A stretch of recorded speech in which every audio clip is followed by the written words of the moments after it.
cutting off your testicles and your genitalia, they weren't doing that just to be mean. Their whole quest has been to cut off your life germ.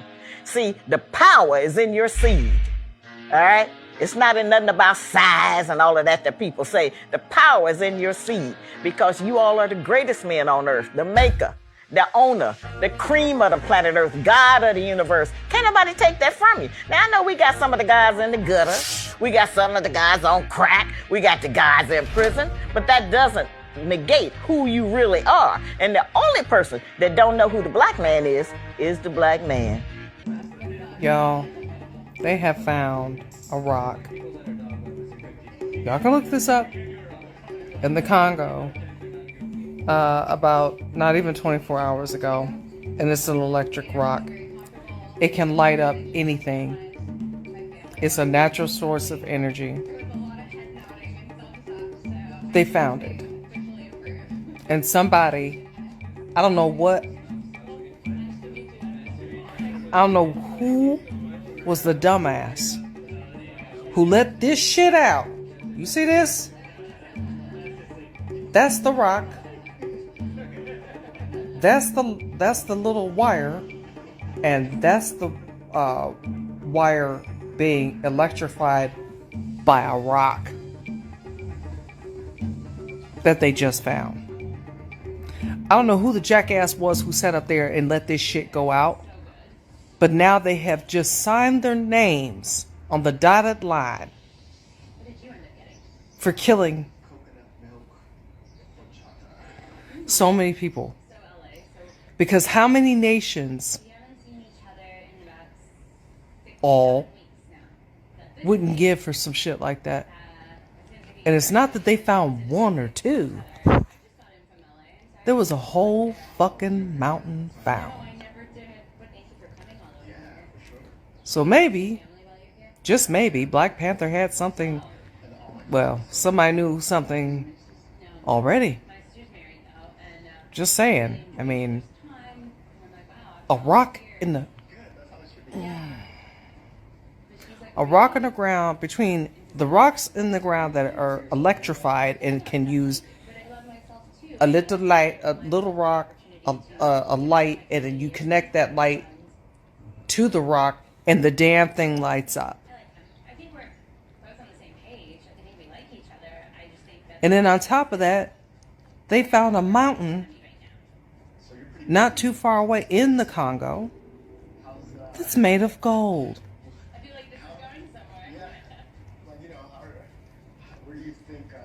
El Dorado. Ponce de Leon, not Ponce de Leon, but Walter Raleigh. He was on the wrong continent. Y'all know that's why he was sent here. Raleigh, North Carolina's named after him. But the fool was beheaded. But anyway, that's neither here nor there. All I know is I see a lot of, I hate to say it, but I see a lot of death around this. I am Inanna. I am the mother goddess queen of the Anunnaki. And this message is to the government system. You are to release immediately the General Rashad Jamal. You will release the General Larry Hoover. And you will release Dr. Malachi York, King Dr. Malachi York. You will do this immediately. And you will surrender immediately the three gods that I have mentioned. Because if you do not, great calamity will befall you. If you do not, your demise is going to come faster. And we don't mind it happening faster, but we would like to make a peaceful demand because you're going to fall anyway, right? You can soften the blow just a little bit. If you will release Release these men immediately. They do not belong to you. They belong to the Anunnaki. They are our people. You will release them.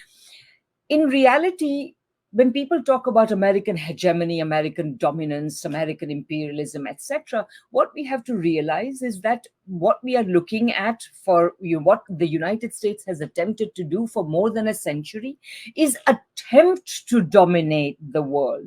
But this attempt has actually never been successful. So the story that I tell in my geopolitical economy is actually a rather different story, which does not try to deny the huge extent of the harm the United States has done by its wars, by its economic coercion, by its suppression of attempts of countries to develop. It acknowledges that these have all the things have happened, but the key point is the United States has never actually succeeded in exerting its dominance. So what we are looking at today, what we are calling multipolarity, is in fact shows the failure of American attempts to dominate. So what I argue is that the United States ruling elites from the early 20th century have sought, in the early 20th century, it was very clear to many observers that British dominance over the world economy was weakening. And the United States felt that it was going to be going to take over the torch, in a sense, from Great Britain and be the dominant power in the world. They knew, of course, even then, it was very clear that they would never be able to match the scale of British dominance. They could never acquire an empire, a formal empire of the size that Britain had. Remember, Britain had an empire on which the sun never set. So what they decided to do is they decided to instead lower their sights and say, okay, we can't have an empire of this size, but we are going to try to make the dollar the world's money.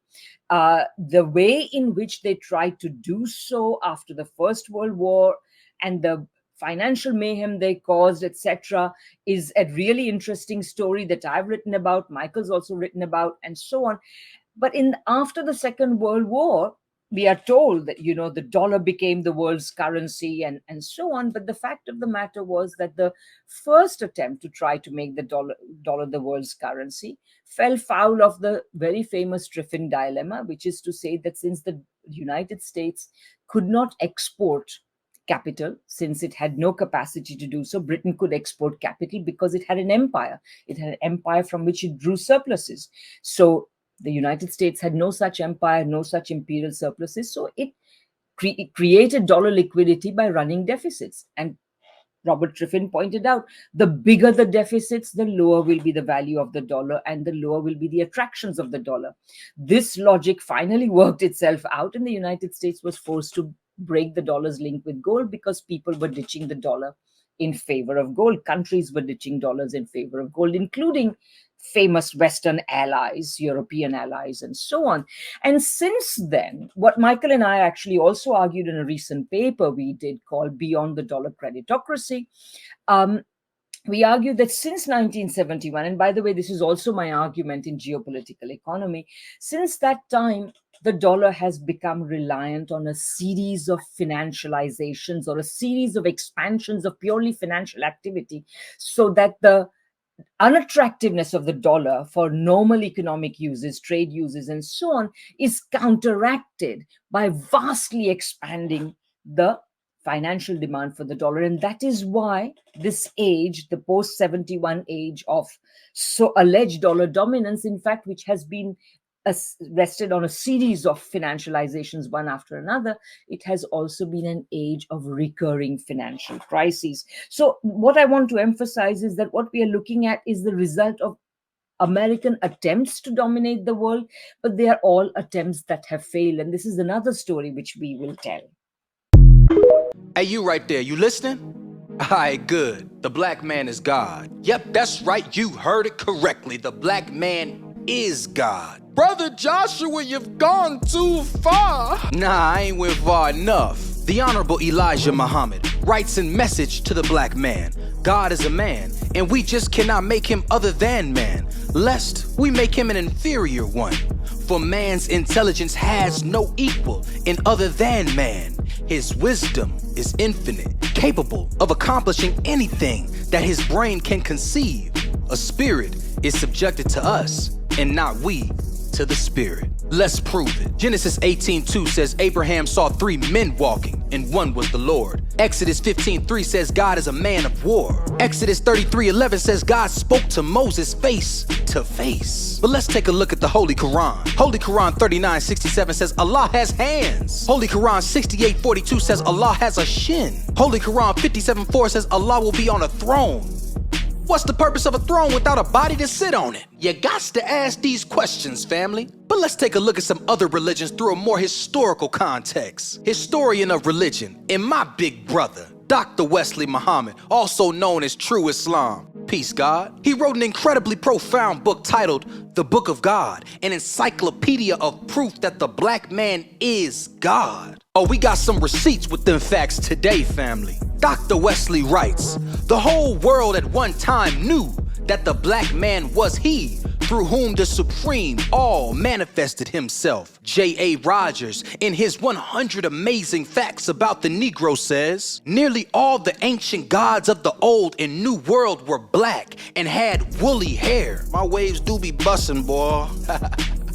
From the texture of their hair, I am inclined to assign to the Buddha of India, the Fuhi of China, the Zaha of the Japanese, the Quetzalcoatl of the Mexicans, the same and indeed an African or rather Nubian origin. Y'all thought the messenger was just making stuff up. Ha! Silly Negroes. But let's move on to ancient Kemet, since black folks love to talk about Egypt. Dr. Wesley goes on to write, in the great civilization of ancient Kemet, God was understood in anthropomorphic terms. Egyptologist E. Wallace Budge, in The Gods of the Egyptians, observes that the Egyptian gods were in their own image, only they attributed to them superhuman powers. Sheikh Anta Diop, in The African Origin of Civilization, says also, thus we can understand why the Egyptians always painted their gods as black as coal, in the image of their race from the beginning to the end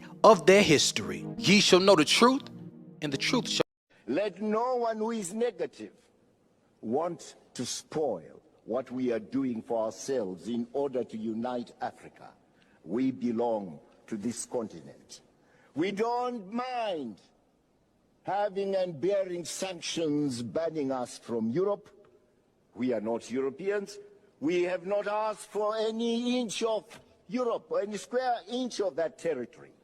So, Blair, keep your England and let me keep my Zimbabwe.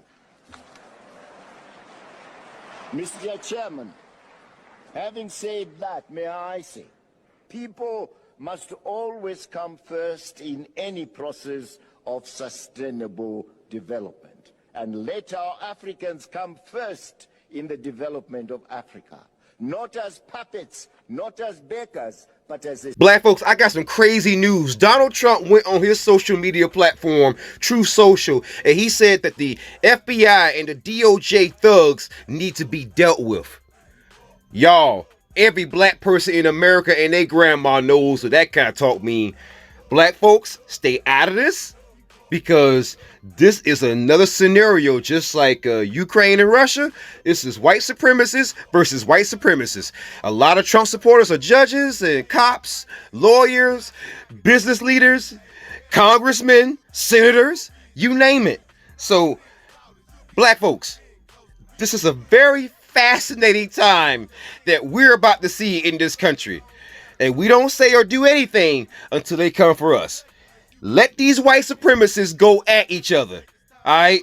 You stay out of this, black person. Russian state television have issued a brazen warning that Moscow could wipe out Britain with a nuclear tsunami in retaliation for supporting Ukraine, declaring there would be no survivors. In Britain, they seem to be rambling. Why do they threaten vast Russia with nuclear weapons while they are only a small island? Why do they play games? Another option is to plunge Britain into the depths of the sea using Russian underwater robotic drone Poseidon. The explosion of this torpedo close to Britain's shores will raise a giant wave, a tsunami up to 500 meters. This tidal wave is also a carrier of extremely high doses of radiation, surging over Britain that will turn what is left of them into radioactive desert. There are some new concerns out of Russia this morning as well. A nuclear-capable Russian submarine said to carry a one-of-its-kind nuclear device has left its base near the Arctic Circle. An Italian newspaper says it got its hands on a NATO warning about the Belgorod. That's the submarine. Russia is most likely testing a torpedo that uses nuclear.